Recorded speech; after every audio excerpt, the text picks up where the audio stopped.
I don't know if I'm alone in this, but I like to take my multirotors with me. When I take a walk, when I visit friends, when I go to work, basically whenever I leave home.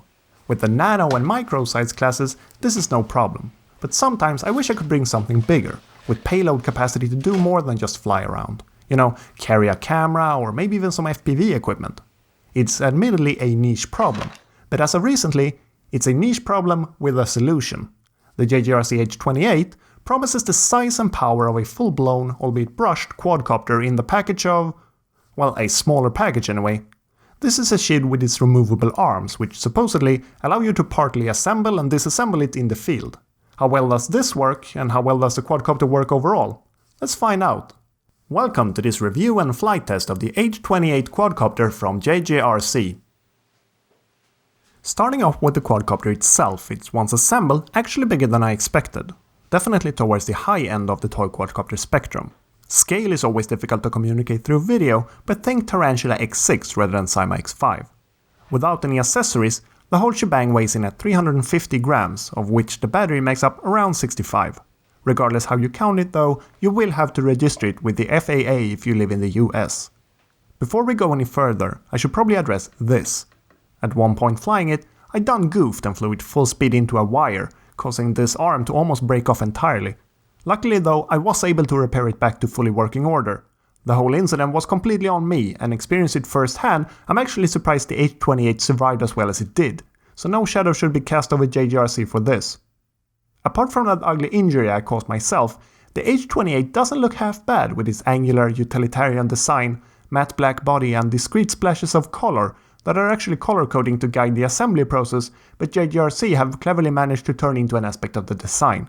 It's also exemplary lit with bright, differently colored LEDs on both body and the arms, though the arms only light up when the motors are powered. As for that thing that makes the H28 unique, the ability to detach its arms for more convenient transport, this works well. A simple clasp mechanism makes for easy enough attaching and detaching. The arms fit well as to not move or rattle once attached, and I already mentioned the color coding that minimizes the risk for confusion. My only real complaint is that disassembling the quadcopter still doesn't make it that portable. Although it's real close, it, for example, still won't fit in my backpack as was my big hope. Included with the JJRC H28 comes a transmitter that doesn't look like much but manages to get the essentials right. The sticks have good travel, aren't prone to getting stuck and should be long enough for pinch flyers, yet not too long for thumb flyers. Trims, shoulder buttons and display are all there as well, working as expected. A nice surprise is that the H28 uses the WL Toys V2X2 protocol, which means that you can also fly with an alternative transmitter, either from popular models such as the JJRC H8C or a Vaquera Devo series transmitter using the Deviation firmware. The battery is understandably due to the weight and power of the quadcopter much bigger than the ones I usually deal with on this channel and comes in at a whopping 1200 mAh distributed over 2 cells in series. This provides for actually quite impressive 8+ minute flight times without accessories, but also takes a long time to charge. The manual says 2 hours, but my experience says more than 3 hours. This may have something to do with the fact that the included charger is of the USB rather than the wall socket variety one has come to expect for multi-cell LiPos, and unable to draw the intended current from both the 1 and 2 amp USB power adapters I've tried. I know, it's time I get myself a proper battery charger. Anyway, this was my experience out of the box. Other experiences out of the box include sets of spare propellers, prop guards and landing gears, as well as a decent instruction manual, a nice screwdriver and a pair of sunglasses. JJRC are also making other versions of the H28 model, the H28C, which includes a 2 megapixel camera, and the H28W, which includes a 2 megapixel Wi-Fi FPV camera with a built-in one-axis gimbal. For this reason, ports for connecting both camera and gimbal are provided next to the on-off switch. Taking the H28 for a test spin quickly reveals its character, and for better and worse, it's almost exactly what one would expect from a brushed geared quadcopter of this size. Very stable and quite docile. The 3 rates do offer some variation, but even on the highest, the pitch isn't particularly deep. Contrary to what other reviews have stated, the yaw speed on mine does not change with the rates, but at least its one-size-fits-all setting is a decent compromise. Response to yaw input is quite binary, not offering the fine-grained control one would have preferred, especially as the overall impression is otherwise more akin to an aerial photography platform than a sports flyer. It does do flips, but these look far from gracious, bordering on dangerous. It's also very noisy even compared with other big brushed geared quadcopters. One thing that did surprise me about the H28, at least as here, when flown without prop guards or landing gears attached, was its vertical punch. It requires little throttle to get off the ground and can under full pitch not only maintain elevation but actually ascend. This is of course partly a product of the modest pitch, but still gives me the impression there is power to spare here. One of the more common questions I get in the comments on my videos is, can it lift a GoPro? For once, let's try to forego the question with an answer. Whenever someone asks this, I interpret the question not as is it able to get off the ground carrying a GoPro, but rather does it handle well carrying a GoPro.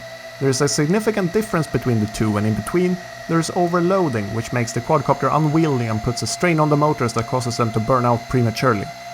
I digress, but the answer regardless of your interpretation is yes.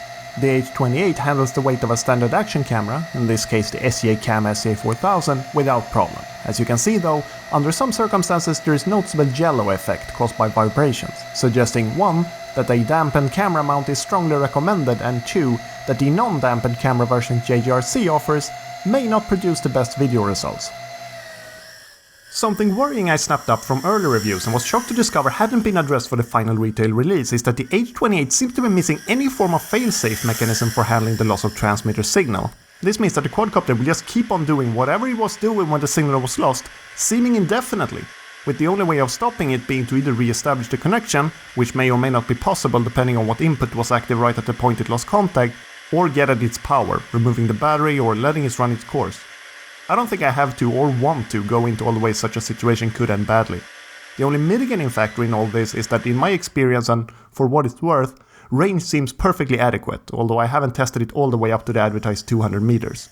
Partly because I didn't want to end on such a low note, and partly because I just forgot to mention it anywhere else in the review, like just about every multi-rotor released in the past 12 months or so, the JJRC H28 of course also has a headless mode and return to home command.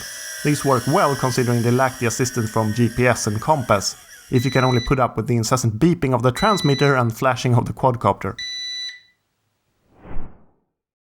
In conclusion, the JJRC H28 is a stable, well-lit quadcopter with more than adequate flight times and payload capacity for a brushed configuration. The ability to detach its arms saves space and facilitate transport, offering a unique, albeit niche advantage with few downsides, save possibly for a noisier, more vibration-prone setup, in turn affecting video quality. My biggest reservation though regards the apparent lack of any form of fail-safe in case of signal loss. The range by all means seems fine, but if you intend to test the limits of it, I urge you to weigh the benefits of portability against the risk of a flyaway. Thanks for watching my review. If you have feedback on this video or have had a different experience with the H28, I want to encourage you to leave a comment. If you enjoyed this video and would like to be notified when new ones become available, consider subscribing to my channel. I noticed it recently passed 2,000 subscribers, which to me is just wow. Thanks to all subscribers, new and old. Anyway, see you soon in another review. Bye!